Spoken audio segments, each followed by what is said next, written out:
ngayon, sa loob ng isang taon, wala kayong naging reklamo, tapos na yung usapan nyo, tapos na yun. Pero ang bahay kasi, 4 years na siya. kailangan mo i-maintain mo yan. Hindi lang pwede yung bigay lang sa'yo, pabayaan mo lang yung bahay. Parang sasakyan Pwede yan eh. ganun, i-maintain mo yan. After 4 years, siyempre nagkakaroon na yung mga sira-sira. Oo, papinturahan mo, paayos mo, ganun talaga. Hindi pwedeng sa province mo lang ipapasok lahat. Ikaw na nakatira eh. Gusto niya lang gusto niya lang kasi tumagla dahil sa hindi na siya makabayad. Ganon? Hindi na siya makabayad eh. Kaya nagkakaroon na nga siya ng may penalty na siya sa payment eh. Siguro yung iba, delay siya. Medyo malaki sa penalty, yung pagka yung hindi mo, hindi mababayad. Nagreklamo.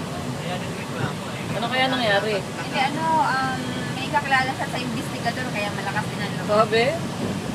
Tapos nilahat niya lahat doon ng project.